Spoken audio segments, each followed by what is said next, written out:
Gracias, Mauri.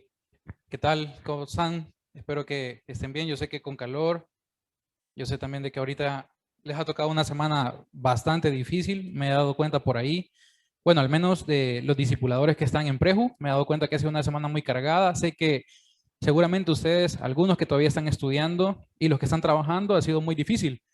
Entonces, creo que este tiempo es muy importante para tener una pequeña reflexión acerca de la oración y que ustedes puedan hacer una retrospectiva, al menos de lo que seguramente en la semana han pasado. Seguramente han pasado pruebas a nivel familiar, a nivel emocional personal, a nivel laboral, a nivel académico, pero no sé cómo están ahora, si se sienten más cansados de cómo iniciaron el lunes, si se sienten un poco descansados, pero dentro de esa dinámica de pensar un poco cómo les ha ido durante la semana, creo que podemos hacer un pequeño ejercicio de cuántas veces hemos buscado intencionalmente al Señor en oración en algún espacio de intimidad que hayamos tenido con Él. Y muy seguramente vamos a recibir respuestas. Seguramente no he tenido tiempo, sí he tenido, pero no ha sido como lo he hecho anteriormente. Ustedes ya conocen, saben muy bien de que la oración es el medio por el cual el Señor nos ha dejado para que nosotros nos comuniquemos con Él. Ahí podemos prácticamente descargarnos con el Señor para bien, no para increparle, no para echarle culpa, que realmente las cosas que nos suceden a nosotros por nuestras propias decisiones son culpa del Señor. Entonces ustedes conocen muy bien qué es la oración, pero muy seguramente el contexto previo bíblico no lo conocemos o no lo manejamos muy bien. Esta tarde vamos a ver un poco de lo que ustedes ya han estado hablando de la oración en la base bíblica. Quiero que te ubiques ahí, si tienes tu aplicación o si tienes tu Biblia física, sería mucho que mejor en Mateo 6. Quiero tocar como un pequeño preámbulo de lo que ustedes han estado viendo con anterioridad. ¿Qué está pasando? Ahí está. Ok. Dani, si se me traba, me ayudas, por favor. Estamos ubicados en Mateo 6, 9 al 13. Ustedes ya conocen esta porción bíblica. Es prácticamente el modelo universal de oración que el Señor nos dejó. Pero quiero que se ubiquen, porfa, si tenés ahí tu Biblia, yo sé que ya lo vieron, pero vamos al versículo 6. De ahí vamos a retomar un poco de la reflexión que vamos a tener esta tarde. El versículo 6, si me acompañás, por favor, dice de la siguiente manera, en el contexto de Jesús y la oración. Yo tengo la Reina Valera, pero independientemente de la versión que tengas, nos vamos a ubicar en el mismo contexto. Mas tú, cuando ores, entra en tu aposento y cerrada la puerta, ora a tu Padre que está en secreto, y tu Padre que ve en lo secreto te recompensará en público. Este contexto ustedes lo conocen muy bien. Aquí prácticamente buscar ese tiempo de intimidad con el Señor, porque el Señor nos va a responder en el momento que nosotros tengamos la intencionalidad. Y aquí habla de tres factores muy importantes que ya lo vamos a ver, pero quería que nos ubicáramos prácticamente en el versículo 6. Así que ahora nos vamos a ubicar prácticamente en el contexto ya de lo que nos sugiere la base bíblica de esta tarde. Si puedes ubicarte en el versículo 9, vamos a ir poco a poco trabajándolo. Y es que si se me resulta un poco más fácil de que lo podamos ver porque seguramente vas a encontrar varios datos que a lo mejor no lo sabías. Y creo yo que es bastante importante en el momento que nos podemos ubicar. Gracias, Dani. Solo te dejo una pequeña frase de un libro de Richard Foster que se llama La oración. Prácticamente ahí nos habla de la connotación de lo que significa la oración para nosotros, aquellos que hemos conocido y hemos tenido la oportunidad de ser salvos.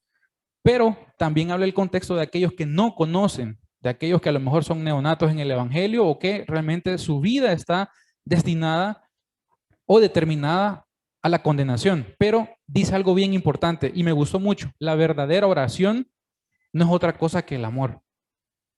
No sé en el contexto de oración cuántas veces le hemos pedido nosotros al Señor con esa palabra muy importante que tiene un gran significado en nuestra vida. Cuántas veces nosotros hemos ido al Señor con amor. Me ha pasado en su momento que las oraciones en mi caso han servido o han sido como un tanto de reclamo, prácticamente porque es mi culpa, son las mismas consecuencias de mis actos. Pero cuando yo vi ese dato tan revelador de que la verdadera oración, aquí hace el contexto de una oración genuina, dice que no es otra cosa que el amor.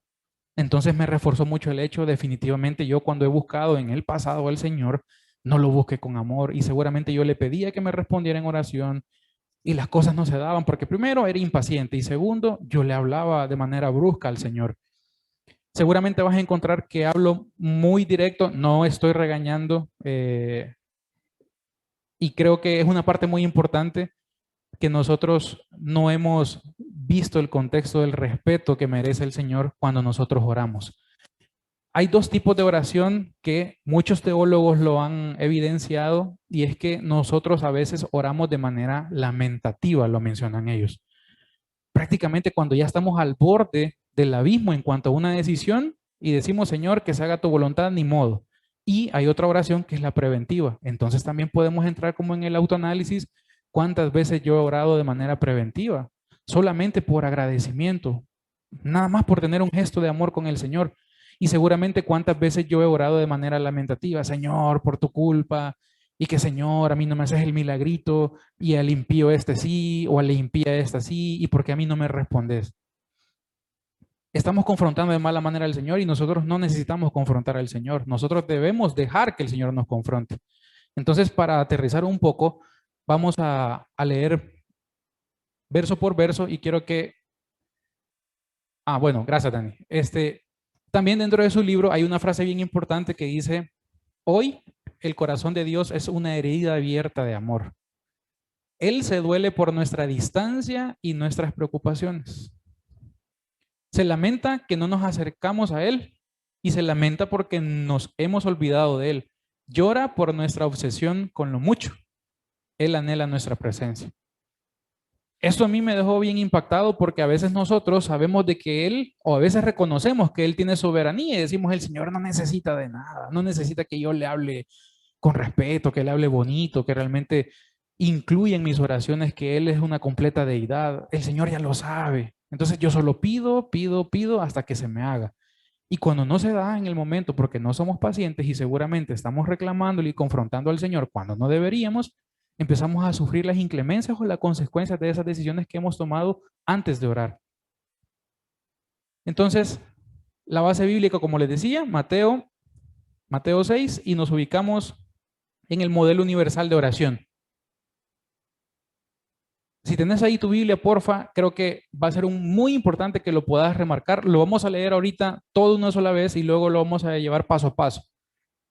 La palabra del Señor dice de la siguiente manera, vosotros pues oraréis así, Padre nuestro que estás en los cielos, santificado sea tu nombre. Venga tu reino, hágase tu voluntad como en el cielo, así como en la tierra, o así también en la tierra. El pan nuestro de cada día, dánoslo hoy. Y perdónanos nuestras deudas como también nosotros perdonamos a nuestros deudores. Y no nos metas en tentación, mas líbranos del mal, porque tuyo es el reino y el poder y la gloria por todos los siglos. Amén. Hasta ahí creo que, Ángel, pero si eso ya lo sabemos.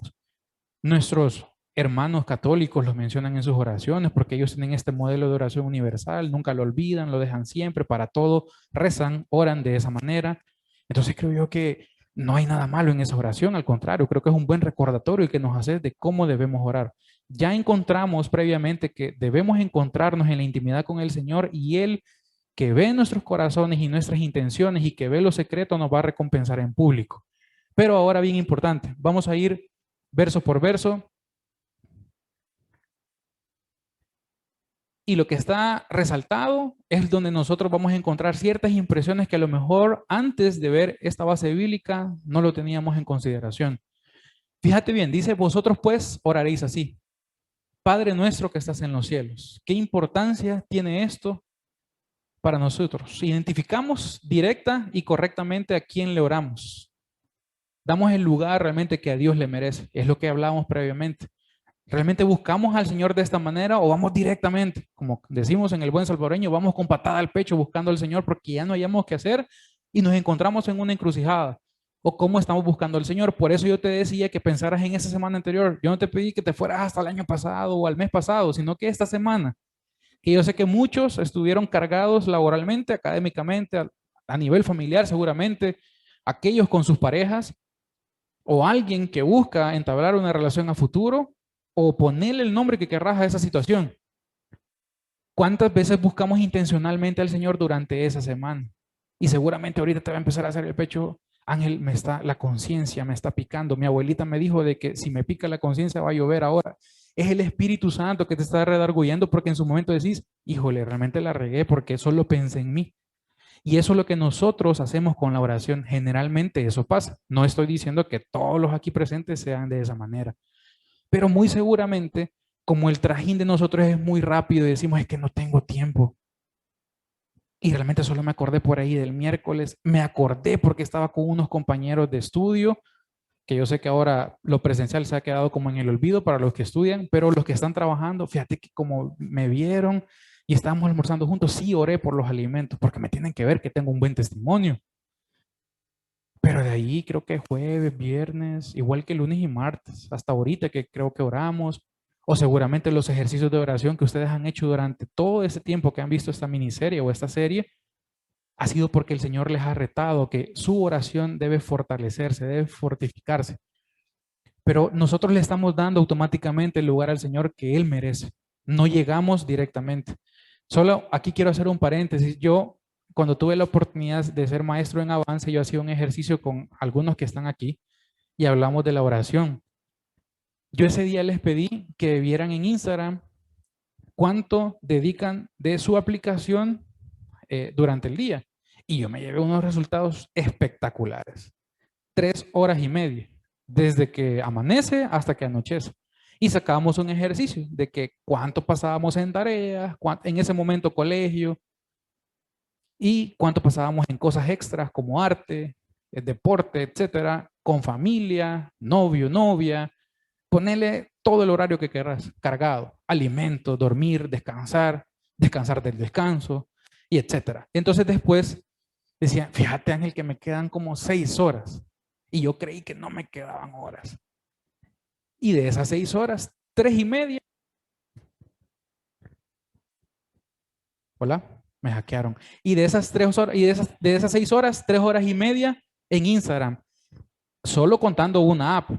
Hoy creo que pasan en otras aplicaciones. Yo no es que esté tan viejito, pero solamente uso Instagram, Facebook y Twitter. Y Twitter lo uso más y ahí van a decir, realmente sos un abuelo. Y WhatsApp, porque hay que comunicarse. Pero de ahí las demás no sé, no puedo interactuar muy bien con esas aplicaciones. Entonces, sacando ese tiempo, ¿cuánto es el tiempo libre? Sacando las 3.5 horas, quedaban 2.5 horas. ¿Y en cuánto tiempo horas? No, es que fíjate que sí.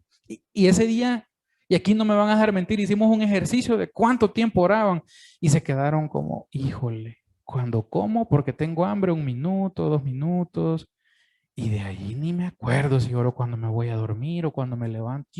Entonces, de horas que quedaban, solo le dedicamos al Señor ponerle 5 minutos en el día de oración. Entonces, este ejercicio quiero que hagamos durante esa semana que pasó y seguramente como ya pasó y no podemos cambiar eso, pero definitivamente podemos marcar el hecho de lo que viene, de cuánto nosotros debemos dedicar y vas a sentir, es que Ángel, muy aburrido, es que si me encierro, fíjate que la nada, los 5 minutos los zancudos y que el calor y que aquí encontramos un montón de excusas para no buscar directamente del Señor. Y falta el hecho de que nos tienen que decir seguramente nuestros papás, nuestros encargados, nuestros líderes ministeriales, nuestros discipuladores, tenés que orar para que nosotros lo hagamos.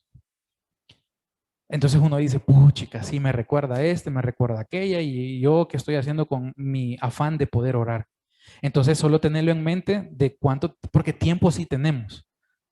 Seguramente no vas a descansar 8 horas, porque yo sé que a todos les toca muy difícil, y madrugan, van lejos, regresan tarde, pero seguramente cuando encontrás el tiempo para irte a tu trabajo, para ir a tu centro de estudios ahora que lo vas a hacer nuevamente, poder encontrar intencionalmente esos tiempos, no solamente cuando comas los 3 tiempos al día, bendito sea el Señor, sino que le ores constantemente, solo para saber que está el Señor ahí contigo, para que tú sientas eso, porque el Señor siempre no se te va a despegar y el Señor te ve y el Señor está esperando, ok, estoy esperando, este día se te fue y no hablamos nada.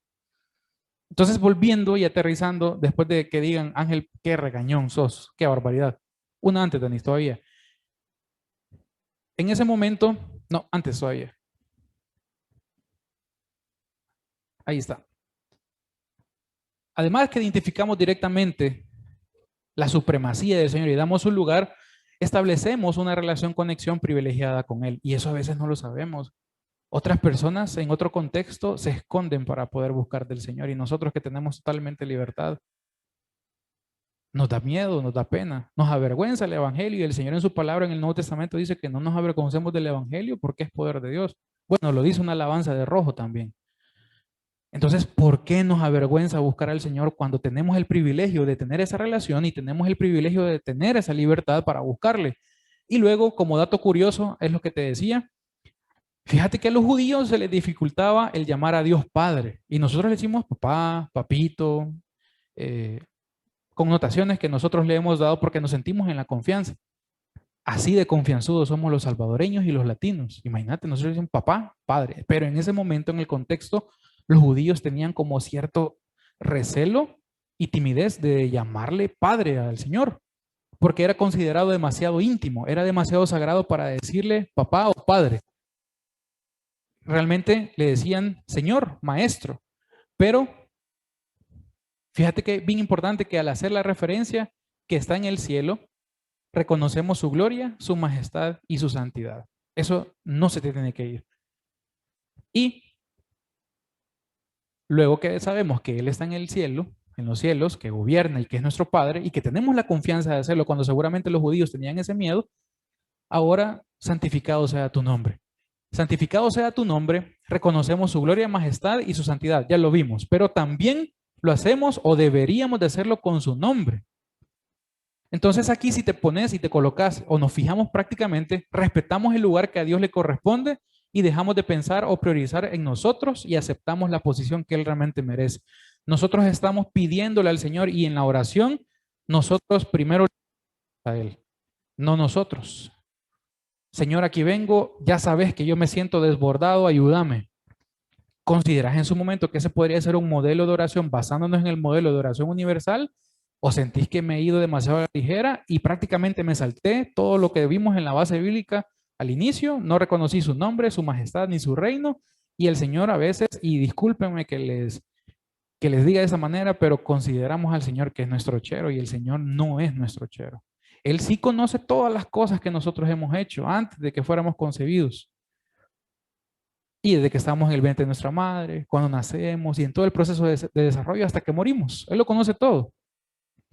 Pero automáticamente, como sentimos esa confianza por la cercanía que Él nos ha dado, porque demostramos mediante una oración, y aquí fíjate bien, porque por una oración tú reconociste al Señor como tu Salvador y Señor.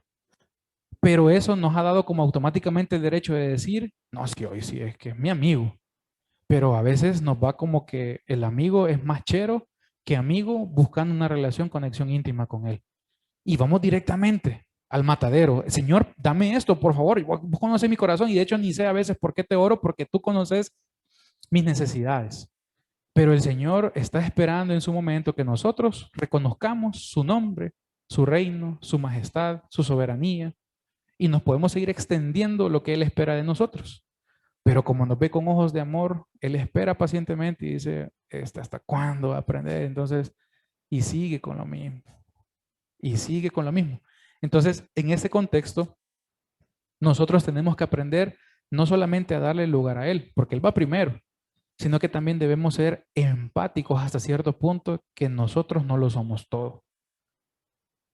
Porque seguramente pedimos en oración directamente por nosotros, pero el Señor también nos enseñó en su momento que debemos pedir por los demás. Y yo sé, he visto en redes sociales que ustedes han hecho ejercicio, creo que fue el sábado pasado, y me gustó ese tiempo que tuvieron, que intencionalmente estaban orando por las necesidades del otro, por las peticiones del otro, dando acciones de gracia por el otro. Y el Señor así te va a bendecir también. Es que fíjate que no conozco a la mayoría y no puedo orar por sus necesidades, pero sí puedes realmente orar para que el Señor, que conoce realmente esas necesidades, pueda tocar a esa persona y le pueda responder. Y después vamos nosotros. Seguramente cuando pedimos en el contexto de nuestra familia, Señor, ayuda a mi familia. Entonces, como ese vínculo es tan fuerte, poder priorizar que ese vínculo familiar lo podemos connotar afuera también, por mis amigos, por mis compañeros, por mis vecinos. Es que Ángel me han hecho mucho daño. Pues te tengo la noticia que es mejor todavía así. Buscar del Señor y buscar en oración poniendo las necesidades de los otros cuando aún estos nos han hecho daño. Y tiene que ser con un corazón genuino, tiene que haber sinceridad. Ya lo vamos a ver más adelante. vamos a acelerarlo un poco. Venga tu reino, el 10. Venga tu reino, hágase tu voluntad. Ahí nos vamos a frenar, vamos al contexto de esta frase. Y es que venga tu reino, entendemos su soberanía y esperamos su regreso. Venga tu reino. Nosotros somos conscientes que Él volverá por nosotros. Pero aquí hay un punto bien importante en el hágase tu voluntad. Podríamos analizar y comprender esta frase tan determinante bajo dos contextos totalmente diferentes. Si tenés ahí donde anotar, hacelo, porque esto es muy importante lo que vas a ver a continuación de esos dos contextos de hágase tu voluntad. Primero, podemos actuar demasiado carnales y creer que asimilamos su voluntad. Creemos nosotros, Señor, hágase tu voluntad. Creemos que nosotros lo decimos, pero otra cosa es sentirlo. Entonces el primer contexto es bien diferente del segundo. No son complementarios, son diferentes. Están totalmente alejados de una realidad. Pero emocionalmente nosotros ya estamos resignados, con actitud negativa, con actitud derrotista, incluso hasta irados, enojados. Por ejemplo, ni modo, yo pierdo y tú ganas. Respeto tu punto, pero no lo comparto. Hasta ese grado hemos llegado a veces de tratar al Señor. Y eso sí se lo podemos decir a un cher, una cher, incluso a un novio, novia, aunque te esperan las consecuencias de eso también. Pero ponemos eso, que nosotros, Señor, que se haga tu voluntad. Pero pues sí, ni modo. Yo creo que ya decidiste y no va a ser esto para mí. Lo que yo te estoy pidiendo, este ascenso, esta ayuda en la carrera, en mis estudios, esta ayuda con mi familia que está pasando necesidad, ni modo, o sea, yo ya te oré y en tus manos queda. Como que le estamos tirando completamente la responsabilidad del Señor cuando la responsabilidad debería de ser recaída por nosotros mismos.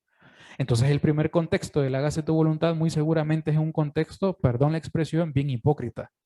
De decir, Señor, hágase tu voluntad, pero ni modo, va a ser como vos digas, pero ya derrotado y culpando al Señor, enojados y diciéndole, Señor, no es posible que yo siendo tu hijo no me bendigas a mí y tenés el tiempo para bendecir a quien no lo merece. Nosotros hacemos a veces el papel de abogados y de jueces, decir quién merece o no la bendición o el contestar una oración. Y nosotros estamos pero lejísimos de actuar de esa manera. Y luego el segundo contexto de hágase tu voluntad, que ya va aterrizando en lo que nosotros como hijos de Dios deberíamos de considerar para nuestra vida, es que podemos actuar con un corazón amoroso, dispuesto y lleno de confianza, aceptando los designios de Dios en todo lugar y bajo cualquier circunstancia. Por ejemplo, acepto tu voluntad y quiero entender tu propósito porque sé que es lo mejor para mi vida. Solo quiero hacer un pequeño ejercicio. Y yo voy a levantar la mano. Alguna vez, o sea, una vez estoy pidiendo. No estoy pidiendo todos los días. ¿Quién le ha dado gracias a Dios? No, pero en este caso no levantaría la mano. ¿Quién le ha dado gracias a Dios a pesar de que no le haya respondido específicamente una oración que tenía contemplada en su vida? Alguien le dijo, Señor, te agradezco muchísimo porque no fue tu voluntad, no ha sido tu voluntad en estos momentos y voy a entender tu propósito y voy a seguir esperando, orando y clamando. Alguien lo ha hecho y que levante la mano sin pena. Aquí no vamos a decir, pucha, que no puedo creer. Alguien le ha agradecido al Señor después de un momento que el Señor no le ha contestado una oración. Bien, Johnny. Gracias. Eso es bien difícil, porque como nosotros somos demasiado humanos carnales y pecadores por nuestra misma naturaleza, sentimos tanto resentimiento por dentro que lo que menos queremos es saber del Señor, aún considerando sus hijos. Bien difícil eso. ¿Cómo sabe sentir el Señor? Saber que nosotros en su momento solo estamos esperando agradecerle nada más cuando nos dé la respuesta a lo que nosotros queremos. ¿Quién está orando por un carro? Quiero que levante la mano. ¿Quién está orando por un carro ahorita? Ok. Ok. Muy bien. Les voy a contar algo y creo que en eso va a oscurecer y voy a saber qué es el final para cerrar la prédica, pero les voy a contar un ejercicio que tuve en una iglesia donde yo era parte. Yo era un muchacho bien rebelde, yo era malilla, yo era malilla. Entonces, una vez en un reto de oración, el pastor encargado del área juvenil dijo quién estaba pidiendo por algo. Bueno, el área juvenil, pero ya tenía 18 años, pero ya entrando a la universidad estaba. Y dijo quién tenía necesidades. Y todos se fueron por necesidades. Señor, dale alimento a mi familia, dale salud a mi familia, lo que te puedas imaginar. Suplí esta necesidad. Todos se fueron por necesidades básicas universales, de alimento, vestuario, salud. Y creo que otra cosa de buena noticia por un empleo. Pero aquí el niño pidió un carro. Entonces yo dije, yo quiero un carro para lograr completamente la independencia de mis papás. Iba a entrar a la universidad, yo tenía que llegar en carro, porque a la UCA tenía que llegar yo en carro. Entonces yo dije, le voy a pedir un carro al Señor. Y quizás como yo estaba burlándome, el pastor dijo, y como yo no me llevaba en ese momento con nadie, raro, ¿verdad? Entonces el pastor dijo, uy, ¿por qué levantas la mano? Yo quisiera un carro. Ah, ok. Él no se burló en ningún momento en público. Seguramente después se burló conmigo porque me confrontó, me dijo, mira, él conocía mi contexto, sabía que mi familia había apoyado esa misión, sabía, conocía nuestras necesidades, sabía que yo iba a entrar a la universidad, pero yo no me quería hacer amigo de un pastor. No, cállate, yo de los pastores jamás. Entonces me buscó y me dijo, Ángel, ¿te puedes quedar un momento después? Y yo, mira, sé que estás pidiendo por un carro. Y yo me acuerdo que le dije en tono de burla, ¿va a aportar para que se me dé ese milagro o por qué quiere hablar conmigo? Y me dijo, sé que vos vas a entrar a la universidad y sé que seguramente querés la independencia de tus papás al tener un vehículo. El Señor te lo puede dar, pero ¿para qué vas a ocupar ese carro? Y cuando me hizo esa pregunta, yo aquí me empecé a maquinar muchísimas cosas que lo que menos iba a hacer es ir a la iglesia en ese carro. Buscar intencionalmente tiempos con el Señor, en coinonía, en comunidad con alguien y decir, ocupemos este carro. Obviamente en el contexto de la iglesia donde yo iba no habían grupos pequeños, pero sí, quieras o no, había otro grupo con alguien. Entonces, poder a lo mejor, Señor, dame un vehículo para poder estudiar la palabra con mis amigos. Jamás, Señor, dame el carro porque fíjate, no, y ahí van a decir, uy, qué viejo estás. Señor, y ese era, así créanlo, ese era como el Basil de ese tiempo. Señor, dame el carro porque yo quiero ir. No, se van a burlar, mano. Porque yo quiero ir a Multiplaza. Y se van a decir, el loco este, mano. Si la 101D te llevaba ahí. Señor, yo quiero ir a Multiplaza. Yo quiero ir a las terrazas. A buscar una vida que es completamente diferente a lo que vos querés de mí. Pero yo quiero, o se me hace más atractivo lo que el mundo me está dando. Porque es más exitoso, está más fácil, está seducible. Entonces yo quería un carro y ese pastor me lo hizo ver de esa manera. Me dijo, ¿para qué quieres un carro? Me quedé callado como 10 minutos, no supe qué decirle, me seguía diciendo, ¿para qué quieres el carro? Y yo le dije, para ir a la universidad, porque no quiero ir desde Soyapango hasta Antiguo Cuscatlán, porque me voy a echar prácticamente 2 horas de camino, dos buses. Y me dijo él, así con autoridad, seguramente el Señor le estaba usando de esa manera. Eso es mentira, me dijo. Vos no querés el carro para ir a la universidad. Vos querés el carro para cumplir tus deseos más carnales que tenés. Y seguramente ese va a ser objeto de perdición para tu vida y por eso el Señor no te lo va a dar. Y me hizo otra pregunta, ¿desde cuándo le estás pidiendo un carro al Señor? Uy, desde los 15, desde los 15 realmente. Llevas 3 años, casi 4 años, que esa oración, y discúlpame la expresión, la has tirado a la basura porque vos estás pidiéndole algo al Señor que está relacionado con el mundo. En ningún momento le has pedido al Señor que ese carro lo querés para hacer cosas que le agraden a Él. Querés hacer otras cosas, te vas a olvidar del Señor. Seguramente un domingo, teniendo el vehículo, lo primero que vas a hacer es agarrar para la playa, en lugar de agarrar para la iglesia. Te va a diferenciar, a distanciar de tu familia, te va a traer perdición y seguramente te espera la muerte.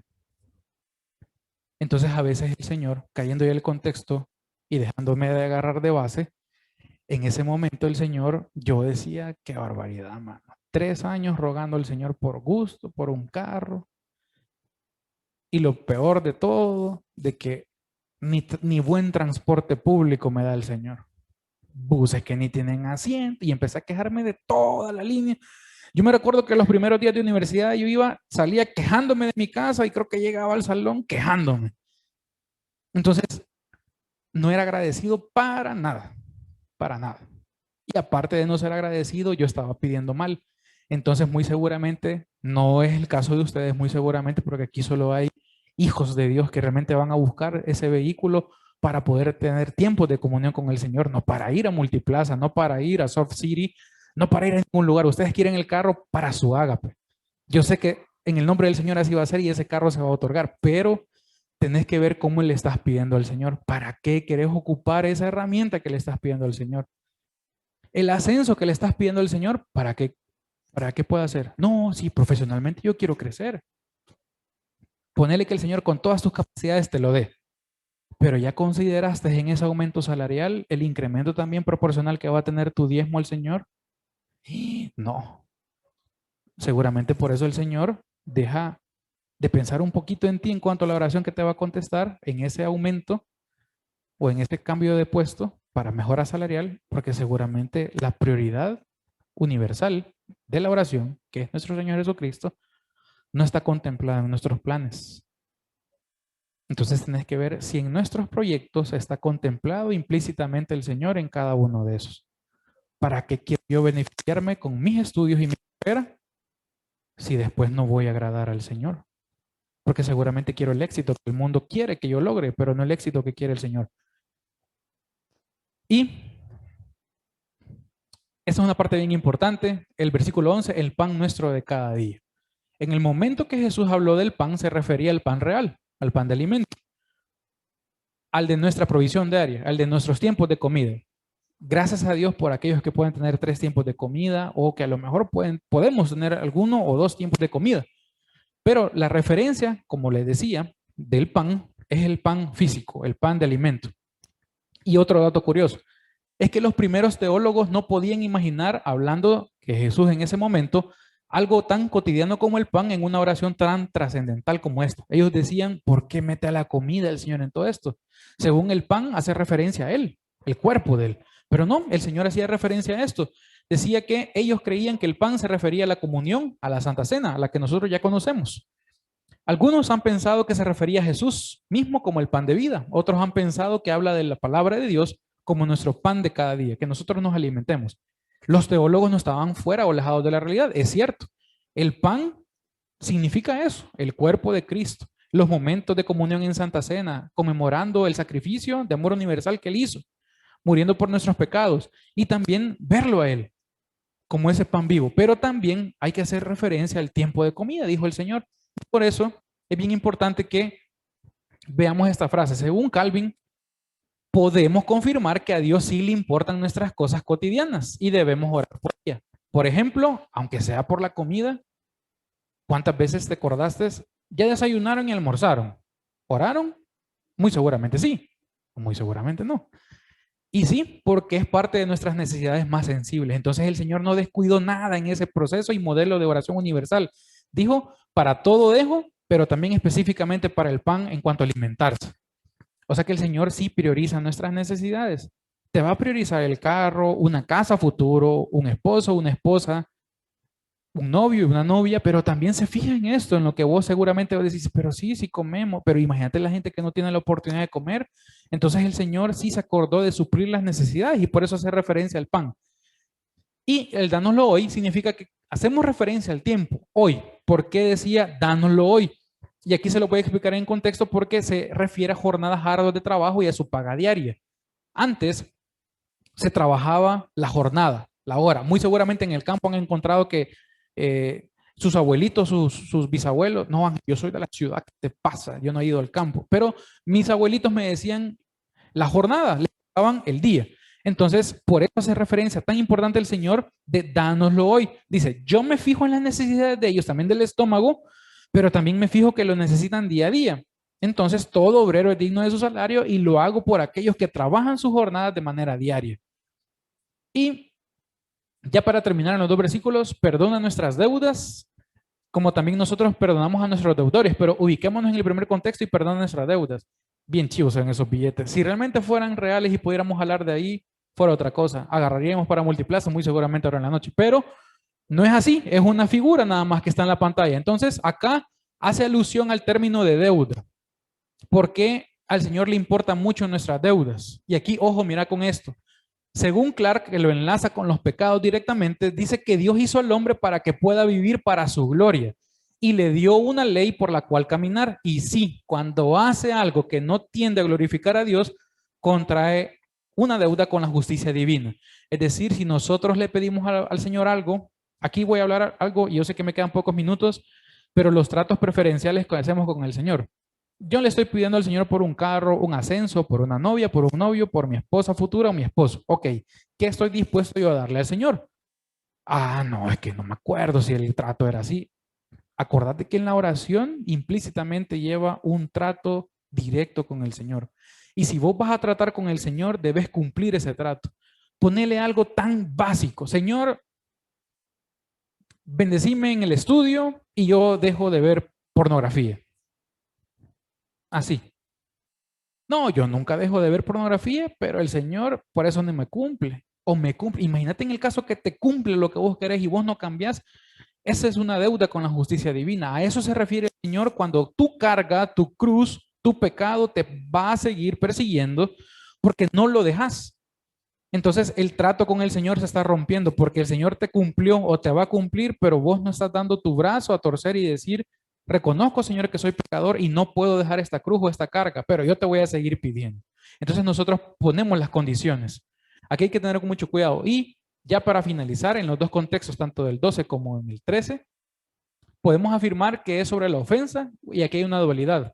No solo a mí mismo, sino de mí para con los demás. Eso significa las deudas. Yo tengo deudas con el Señor porque he pecado, pero yo también tengo deudas con otras personas y que el Señor las ve porque seguramente yo hice daño a una persona y no he sido sujeto de perdón. Yo he causado tanto daño a alguien que no he ido a pedir perdón. Esa es una deuda que tengo con la justicia divina. Entonces, hace retrospectiva a quién has dañado. O seguramente te han dañado. Entonces, vos tenés que ceder y perdonar. Pero si vos lo has hecho, si has cometido esa falta, ahí tenés otra más en el bolsoncito y que el Señor te va a decir, de esta sí te voy a pedir cuentas. Y ojo, cuando el Señor te pide cuentas, yo siempre he hecho una descripción que el Señor cuando te pide cuentas de los tratos que vos le has hecho y no le cumplís, es como que Él te agarra la cabeza. Y yo sé que es muy violento el ejemplo, pero vos sentís, no sé quiénes han sentido esa sensación, que tu cara está contra el suelo y como ya no hay más lugar para dónde ir hacia abajo, vos sentís que te estás raspando y raspando, duele mucho ese proceso y solo hay dolor prácticamente en eso. Pero eso es una consecuencia de mi acto, de mi decisión y es una consecuencia de mi pecado. A eso se refiere con los tratos con el Señor, que son tratos preferenciales y son mis deudas divinas.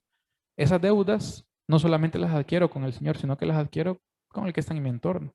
Y así el que está en tu entorno también las adquiere con el Señor y también seguramente contigo. La connotación de este suceso es como una autoevaluación y solo para que te hagas unas preguntas, aquí sí, como voy corriendo, si le puedes tomar foto, ¿realmente he perdonado a quien me ha hecho daño? ¿Realmente me he pasado por alto la ofensa que otros han hecho a mí? ¿Y cuál es mi experiencia cuando veo a quien me ha dañado? Esto sigue hablando de las cargas, de nuestras deudas. Y aquí reafirma eso. Y finalmente, no nos metas en tentación, mas líbranos del mal, porque tuyo es el reino, el poder y la gloria por todos los siglos. Aquí vamos a correr, Dani, porque como andamos ya listos, tentación. Básicamente se refiere a prueba. Dios nos ha prometido que no habrá prueba hacia lo que verdaderamente son sus hijos, que no pueden aguantar. Ojo con esto, es una promesa del Señor. El Señor no te va a poner una carga que realmente vos no puedas soportar. Sí vas a sentir que pasás por el desierto y que estás bajo el fuego, pero hasta la joya más preciosa tuvo que pasar por el fuego para ser determinante y ser diamante. Entonces, el Señor no te va a poner una prueba que no puedas soportar. Ojo a eso. Y finalmente, por el contrario, no nos ha dado un espíritu de cobardía. Con esto definitivamente viviremos lapsos de prueba, pero no hay medio más preciso, efectivo y poderoso que la oración genuina y con ello vamos a evitar quedar expuestos y vulnerables ante el pecado. Esa es nuestra garantía. Y no te confíes o apoyes en tu propia fuerza, prudencia, razón. Nunca llames la atención a tus pruebas. Comportate, o sea, eso nos dice el Señor. Si vos estás tranquilito y estás en un proceso de autoevaluación porque vas a cambiar muchas cosas que en tu oración no incluías y estás haciendo tratos conmigo y los vas a cumplir poco a poco, tampoco llames la atención de las pruebas. Cumplí lo que has hecho, lo que has tratado conmigo. Evita caer en la tentación, no ser sujetos de seducción de eso. No lo veas como una cascarita. como una piedrita en el camino. Eso no existe. Eso no debería ser para nosotros que somos considerados hijos de Dios. Porque nos excusamos y por eso es que hacía la referencia que creemos que el Señor es nuestro chero y por eso nos perdona todo porque sabe que somos pecadores. Deja de servir a otros de piedra de tropiezo, esto es bien importante. Si vos has decidido no llevar una vida agradable al Señor en cuanto a tu oración, al menos deja que los otros sí lo hagan. Y reconoce siempre la soberanía y plenitud de Dios. Reflexión final. Debemos tener claridad que el Señor enseñó un modelo de oración para que nuestras necesidades sean adaptables, pero aquí hay dos contextos. En 1 Corintios 10:13 dice que las tentaciones que enfrentan en su vida no son distintas de las que otros atraviesan. Y Dios es fiel. No permitirá que la tentación sea mayor de lo que puedan soportar. Cuando les sean tentados, Él les mostrará una salida para que puedan. Y Santiago, Santiago 1:13. Cuando alguno es tentado, no diga que es tentado de parte de Dios, porque Dios no puede ser tentado por el mal, ni Él tienta a nadie. Entonces esto automáticamente da y nos afirma que debemos reconocer su soberanía, su plenitud y su reino. Pero también nosotros no debemos ser de excusa tan fácil para decirle que el Señor, o cargar al Señor más bien, de que Él tiene a lo mejor la culpa de que Él no nos contesta las oraciones.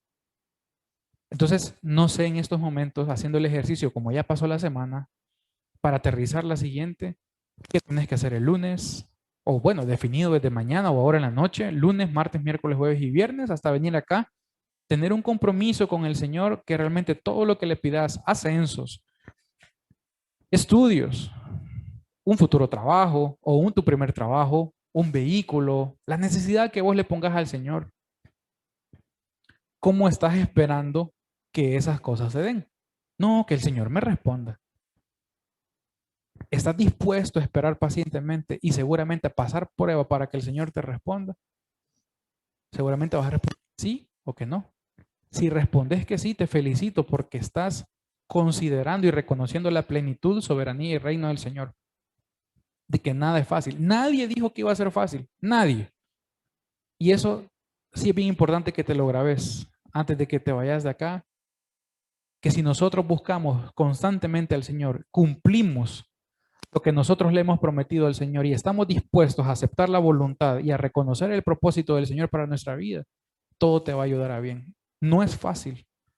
Seguramente cuando más querés avanzar en esto, el enemigo más te va a poner las trabas que más te duelen o las que más te cuesta sobrepasar.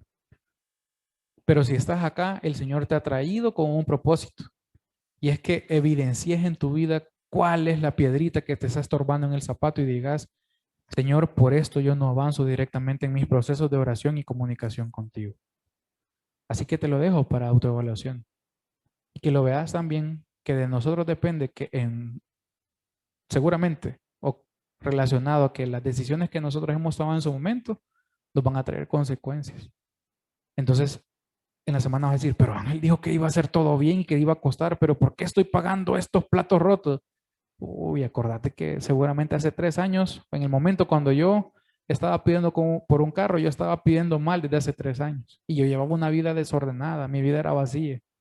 Y yo sé que a lo mejor tu caso no es ese, pero que el Señor pueda ayudarte, que vos identifiques cuáles son tus áreas de oportunidad o mejora para que se las puedas dejar en oración. Si querés, acompáñame en oración para entregarle ese tiempo al Señor. Inclina tu rostro ahí donde estás, por favor. Señor, gracias por este tiempo, por darme la oportunidad, Señor, de poder reflexionar un poco, Señor, con estos chicos y chicas, Señor, que realmente están tratando de hacer cambios. Unos ya lo hicieron en sus vidas. Que les puedas guiar, Señor, que puedas quitar todo objeto de tropiezo, que puedas aligerar sus cargas, que su cruz, Señor, en su momento les pueda ser más dócil, Señor, menos pesada. Y que todo lo que te puedan pedir en oración y que constantemente ellos puedan tratar contigo para que ellos puedan cumplir tu voluntad, para que puedan asimilar tu propósito y para que puedan llevar a otros, Señor, a marcar esa diferencia. Te pido, Señor, también que bendigas los corazones de cada uno de estos chicos y chicas. Seguramente sus corazones en estos momentos están muy cargados. Tú conoces la necesidad básica, elemental de ellos. Y te pido, Señor, que derrames una bendición sobre ellos, sobre sus vidas, sobre sus padres, sobre sus encargados, sobre sus familias, que les des provisión, que les des vestuario, que les des salud y que también les des la cobertura, Señor, de que se puedan sentir en la tranquilidad de que están en un país libre para proclamar tu nombre, para buscarte constantemente, aun cuando están en medio, Señor, de la tentación. Bendícelos grandemente, Señor, y gracias también por la oportunidad de estar en este grupo tan hermoso en el cual Mauri y Rebe lideran, y te pido que bendiga su vida, su ministerio, sus proyectos, Señor, porque seguramente todos los que estamos aquí, Señor, hemos aprendido sin fin de cosas de ellos, Señor, que pueda seguir usándoles y que también pueda seguir usando a todos los discipuladores aquí presentes. En tu nombre, Señor, hemos orado. Amén y amén.